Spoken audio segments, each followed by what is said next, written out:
Hello, everyone. If you haven't heard about Anchor, it's the new free podcast app. Anyone can download it. It's on Android and iOS. There's a lot of creation tools that you get to use for free. It gives you your RSS code, and you can use it on your phone or computer. Anchor will distribute your podcast for you. Spotify, Apple Podcasts, many more. You make money from your podcast with no minimum leadership. Everything you need in one place on one app. Don't forget to download yours today, now.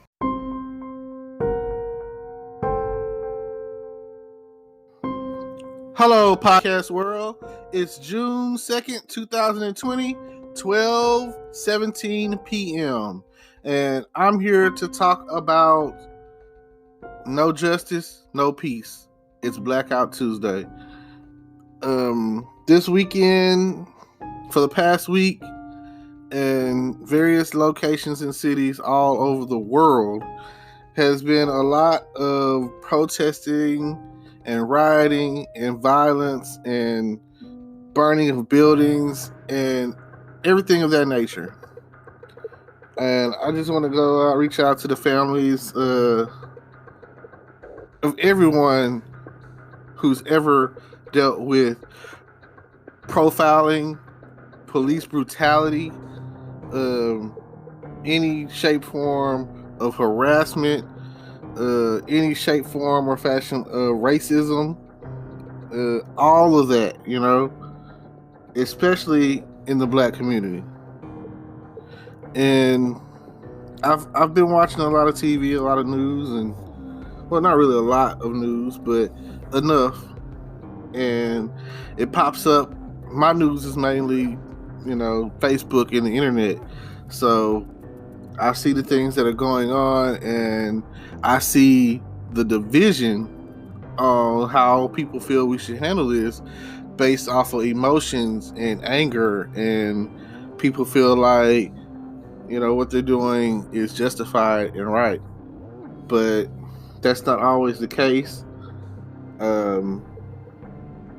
If what you're doing, you feel like it's the thing that what needs to happen, and go for it. I can't knock the next person, but there's a big difference between someone protesting and actually want things to change, and somebody who wants to get a pair of Nikes or steal a television or anything else of that nature, opportunist wise, to be like, hey, this is like some form of reparations, and it even the people who went through it, the people that are still alive, that grew up in the civil rights age in the 60s and everything, and they witnessed their either parents or uncles and aunts and whoever get the dog sicked on them, and go through all that, the water sprayed on them or shot and killed. And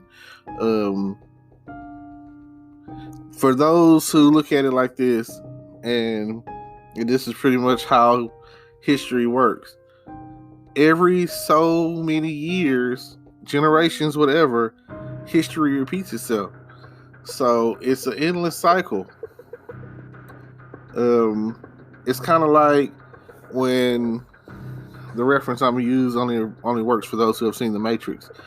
But on the second Matrix, The Matrix Reloaded, Neo made it to the architecture or whatever, and we're just gonna put it out there like, if the Matrix was, if we were in the Matrix or whatever, he would be like the God figure, the creator, or however you want to look at it. And he's like, this is the 7th time or whatever that this is, taking this, like, Neo is considered the anomaly, which this Jesus-based character or whatever, the one, and he's like, he just counts from the reappearance of the anomaly. And he goes on to speak on saying that it's happened 7 times before. You walk through that door, you could save the person that you love, Trinity. You could save the Trinity, You can save her life, but everyone will die. Or on the other hand, you could go through this door and I'll give you enough to repopulate Zion. And of course, they have the whole little spiel, and it boils down to a matter of choice. And now, when I speak on choice, I speak and say this. That's the issue. Free will. You have the decision to make the choice to do what's right. Ever since I was little, you know how like they'll be like, what did you want to be when you're growing up? I wanted to be a hero. You know how people say I want to be a doctor or a fireman? And there's people out there that at their innocence wanted to be a police officer or maybe a soldier or whatever, you know what I'm saying? Because maybe their dad or mom was a doctor or a nurse or a teacher or a principal or whoever had the influence at that time in their life or whatever they witnessed or whatever. Oh, I want to be an actor. I want to be a football player. I want to be a musician. I want to be the next Michael Jackson or whoever.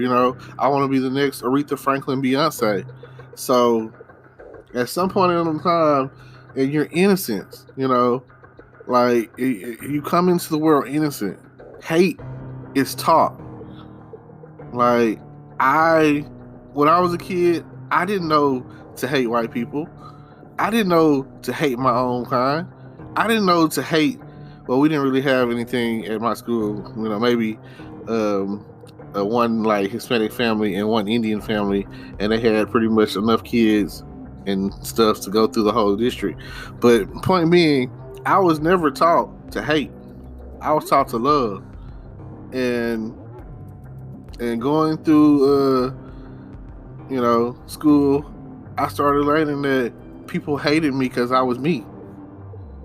Classmates, they hated me because their parents said you shouldn't like him.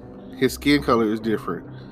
And complete strangers that just hated me, And I've never liked the feel of being hated. I've never liked the feel of hating someone.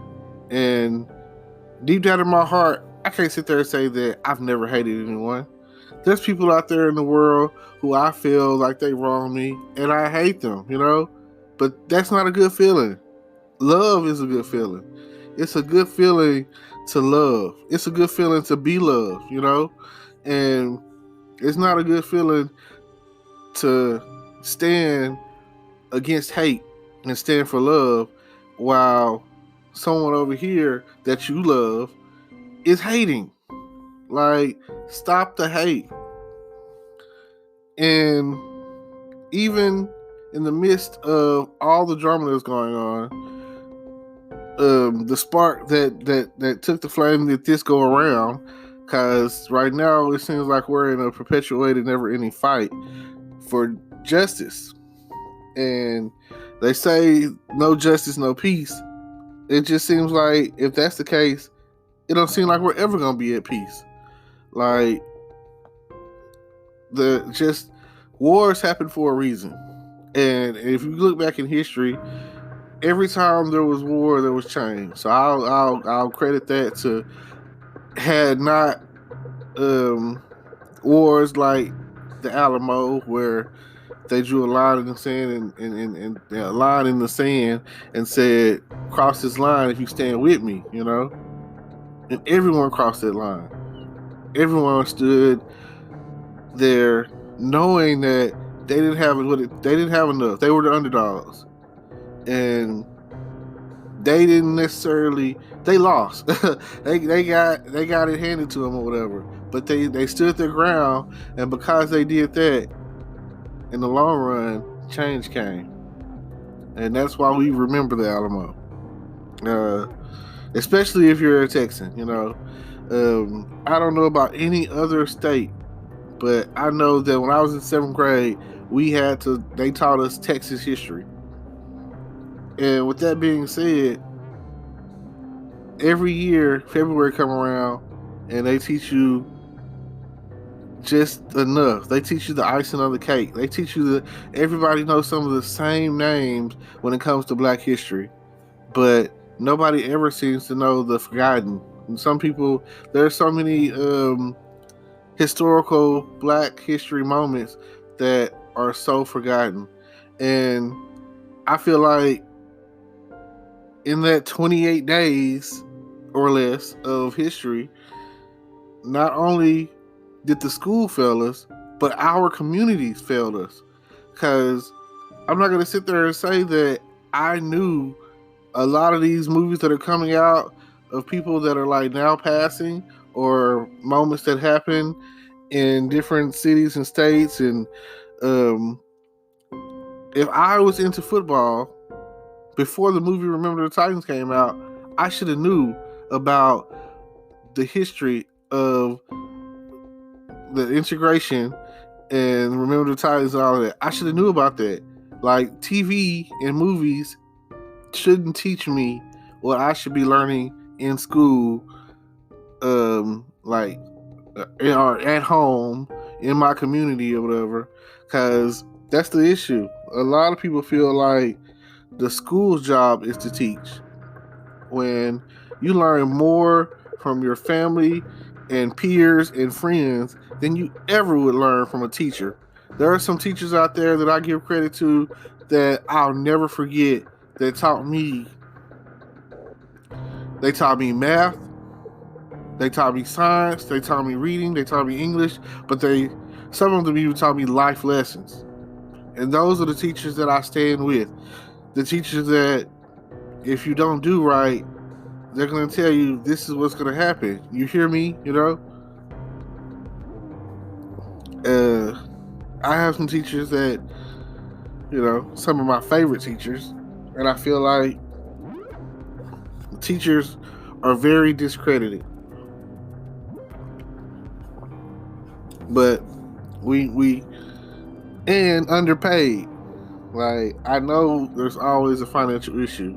I know that if you go to certain schools where there's more wealth in the community, that or you're brought in more championships or whatever, then there's more money there for the school compared to some of these schools that I'm just glad that I went to the school that I went to.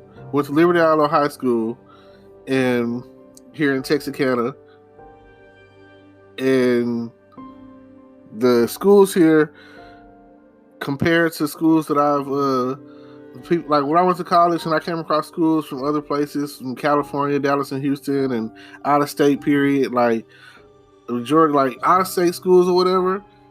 If you went to a school with metal detectors or whatever, I'm sorry. I feel sorry for you. That means that there is enough violence coming into your school that they feel for your safety. Like, this is, you have lean on me moments to where you have to worry about what's outside the school, and is your child going to make it home safely, or is there gang activity, and is that the reason why they're afraid to go to school or leave school, or like, you have to worry about who's watching school. Then you have to worry about I'm gonna say sexual predators that are, I would say looking for your daughter, but some of them are looking for your son. Like, it doesn't matter. Some people are just sick, that's sick, and they are there trying to lure them away, and it's just crazy, This if they're not learning it at home, if the community isn't safe and isn't saving them, then who will? Now, George Floyd's family, his brother stood there and said that that's not what his brother would have wanted in his name. And I can understand where he's coming from. Everyone is, like I said, people are upset, and it's been going on forever. Like, and there's That's because, and I feel like the reason people feel the way they feel is not because it's happening, it's happening, it's happening, and they speak on no justice, no peace. It's because, like I say, like I says, no justice, no peace. They're not doing anything about it. You know, like it's so easy to become a cop. It's ridiculous. You go into the academy or whatever, couple of months in, months out, you know what I'm saying? Next thing you know, you got the badge, you got the gun, and they're not like that's all they do is once you are a citizen with a gun, a policeman with a gun, a gangster with a gun, a bully with a gun, if you got the juice to pull that trigger, then I don't know what to say. Like if you willing to take a life, like Black Lives Matter. And I can't speak of what a person's soul is like, but this is my thing. There has to be a way to do the job without taking life. Like, can't you, like the way that you stopping these protesters with tear gas, or the way that you shooting them with rubber bullets, like why can't we at least like level down to level up? Why can't we be like, you know, non-lethal? Why are we focusing on non-lethal methods to stop criminals? Why aren't we getting these guns off the streets? And that's on all ends, you know. In certain places or whatever, they have really strict gun policies, really strict. Fortunately, you know, fortunately, that's good in a way. But at the end of the day, everyone still reverts to saying something about the Second Amendment and the NRA and all that kind of stuff. And here in Texas, it's easy to get a gun. It's so easy. Like, oh, you want a gun? Oh, let me see your license. Okay. No, your background is clear, you know what I'm saying? Here you go. Walk up out of Walmart or Gandar Mountains, which I don't even know if they're in business anymore, or the pawn shop, or wherever, you know, you people are buying and selling guns. So you got these guns. When I walk into this one pawn shop that I go to sometimes with my friends, and behind that counter is an arsenal of assault rifles and guns, and I just be like, man, are the Terminators coming or something? Like, is it a war? Like, who needs all these kind of guns or whatever? And I have friends out there that are gun lovers. I have friends in the military that, you know, they have their service revolver, all of that. You know, they got their pistol. And I understand that. They've been trained. They know how to use a gun, and they know how to shoot, and they know who to shoot. You know, they you know, I feel, you know, a little bit better about that. But they're not out there just shooting anybody, you know. They're not there like you know, most people that I know, we not killers. Most people I know, we just want to, you know, if you in the deed of protection, you're trying to protect someone or protect your family, and you have that gun, then that's a different situation. Like that is like Second Amendment 101. Like, the reason I have this gun is I feel threatened. I feel the need to protect my family based off of where you live, all of that, you know. And that is like the only time that, you know, that I don't know. I can't really understand people's desire to have a gun, which is also in my world a desire to want to take someone's life at some point in time. You know, I don't know. It's dealing with guns. For some people, it gives them an adrenaline rush. Some people, it scares them. They're afraid. They're like, oh man, I don't want nothing to do with that. And I know that you've seen all of those TV shows that some kid got a hold to their people's gun and thought it was cool, maybe took it to school, maybe had a friend come over after school or whatever the case was, and like were playing with it because they thought it was a toy, kids and how kids are, which it ended up like someone getting hurt or shot or whatever, And at the end of the day, here's another thing about the guns: as like children, we buying them guns and putting the guns in their hand and making it seem like that's okay. Like, and then, I've been playing video games, violent video games, shooting games, whatever, since arcade days, and since like regular Nintendo. And I just feel like we we teach a lot of violence, and it's not it's like we teach a lot of violence, a lot of hate, and we should be teaching more about love. All right, well, got guess it's about that time to let y'all go, and I'll leave y'all with this: love, don't hate, better, not bitter. Let's don't forget to like, comment, subscribe. Check out all outlets or whatever. I'm also now streaming on Facebook videos, and that's a new thing for me. So I'm gonna be on there too. And what else? YouTube, Facebook, Instagram, like all of that is gonna be in the description. All the details that you need to get in touch with me or make a donation or subscribe or whatever.